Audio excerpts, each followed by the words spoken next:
A 6-year-old boy steps behind a bush. His father's watching. His brother's watching.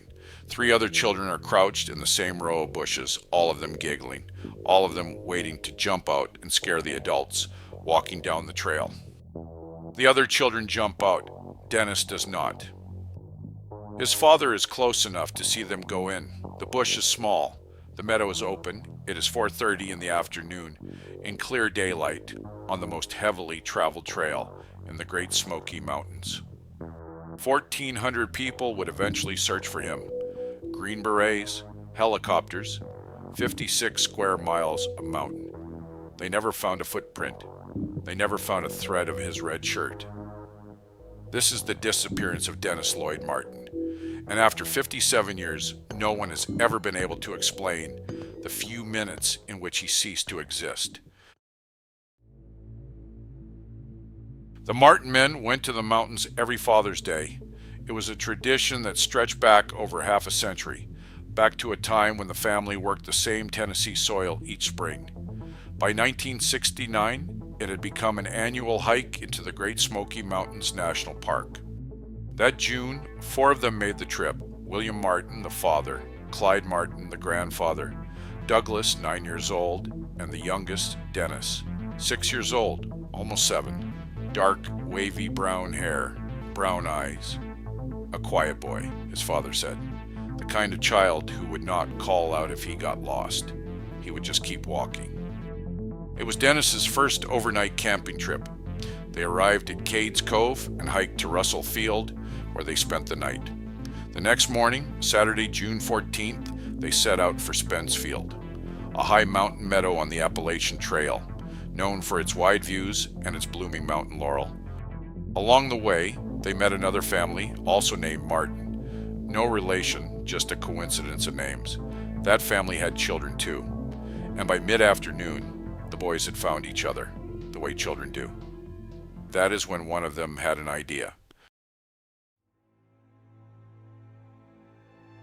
The plan was simple. The adults were walking together down the trail. The boys would hide in the bushes on either side, wait, and jump out all at once.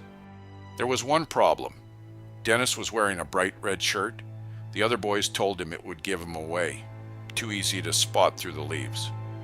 So Dennis took a different route, a more roundabout path to stay hidden. He went one way.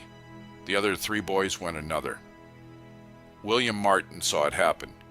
He later told investigators he had spotted the group of children crouched at the side of the trail. He knew the prank was coming. The 3 boys sprang from the bushes, laughing. Dennis was not with them. For about 5 minutes, no one worried. The adults assumed he was still hiding or circling back. But when the other children returned to the campsite and Dennis did not, William began to move. He ran down the trail, calling his son's name, for nearly 2 miles, until he was certain a 6-year-old could not have walked that far in that time. Nothing. No red shirt, no answer. The boy who would not call out had simply stopped being there. The terrain around Spence Field is not gentle. Steep drainages fall away from the meadow in every direction, thick with rhododendron and laurel, so dense it is called by locals a laurel hell. And the weather was turning. By that first night, heavy rain was moving in. At 5 o'clock the next morning, the search began in earnest, and it grew into something the National Park Service had never seen before, and arguably has never seen since. It started with rangers and family, then rescue squads, firefighters, Boy Scouts who happened to be camping nearby, college students, police. The Red Cross arrived to feed them all. Then the military came, 60 Green Berets, the Tennessee Air National Guard, helicopters and fixed-wing aircraft flying grids over the canopy. On June 20th, the day that would have been Dennis's 7th birthday, nearly 800 people were on that mountain looking for him. At its peak, the search involved approximately 1,400 people across 56 square miles. The final cost, in 1969 dollars, was $50,000. And here is the part that has never made sense. They found nothing. Not a shoe, not a sock, not a strip of that bright red shirt that was supposed to make him so easy to see. In 2 weeks, 1,400 searchers covering a child's entire possible range did not recover a single confirmed trace of Dennis Martin. In fact, the searchers may have been the problem. Years later, park officials admitted the truth. Deploying so many untrained people so quickly was a mistake. They trampled the ground. Whatever delicate evidence a tracker might have read in that first crucial day, a print, a broken branch, a direction, was likely destroyed under the boots of the people trying to help. The Dennis Martin search became a watershed case. It permanently changed how the Park Service runs a search. The lesson, in the words of one park manager decades later, more resources are not always the right answer. There is one account that has haunted this case for 57 years, and it did not come from Spence Field. That same afternoon, a family from Carthage, Tennessee, was hiking in an area called Sea Branch near Rowan's Creek, roughly 7 miles from where Dennis vanished. The father's name was Harold Key. Key told investigators that he heard a scream that afternoon. He described it, specifically, as a sickening scream. He and his wife stopped, afraid one of their own children was being attacked by a bear. A few minutes later, Key saw a man, a rough-looking figure, moving fast through the trees, and it was obvious, Key said, that the man was trying to avoid being seen. There's a detail Key gave investigators that did not appear in the early newspaper reports. He said the figure appeared to be carrying something over his shoulder.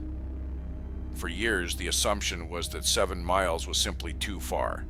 A man could not have crossed that terrain carrying a child in the time available. But Dennis's father, William, later hiked that exact route with a ranger from Spence Field toward Rowan's Creek in about 90 minutes, far faster than anyone had assumed, which means it was, at least, physically possible. The FBI investigated and ultimately set the account aside. The sighting was miles from the disappearance. Key was uncertain on the exact timeline, and Key himself later offered a more ordinary explanation, that the man might simply have been a moonshiner, someone with his own reasons to vanish into the trees when strangers appeared. The Martin family was not told about Harold Key's account until roughly a year later. To this day, no one knows what Harold Key saw or what he heard. In the years that followed, the mountain offered up fragments, none of them complete, none of them confirmed.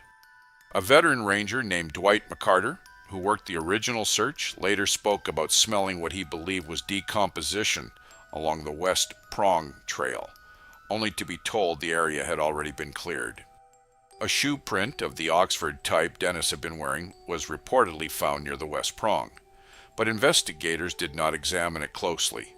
That area, too, had supposedly already been searched. And then, in 1985, a man came forward with a confession of sorts. He had been in the park years earlier, illegally harvesting ginseng, a federal crime. And in a remote hollow called Big Hollow near Tremont, roughly 10 miles from Spence Field, he said he had found the scattered skeletal remains of a small child, a skull among them. He never reported it. He was afraid of being prosecuted. In his mind, he later explained, the boy was already gone, and saying anything would only have brought ruin on himself. By the time he finally spoke, in 1985, more than a decade had passed.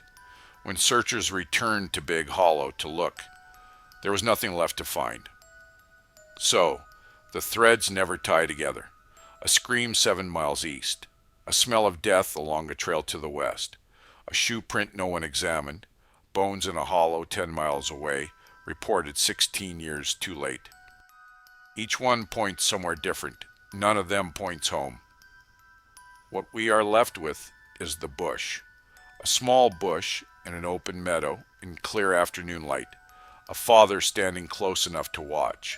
A red shirt that should have been impossible to lose. And a 6-year-old boy who stepped behind it, 6 days before his 7th birthday, and was never seen by another living soul who could say so. If you've studied this case, the scream, the figure on the ridge, the bones in Big Hollow, I want to know which thread you think is real. Tell me what you think happened to Dennis Martin in the comments.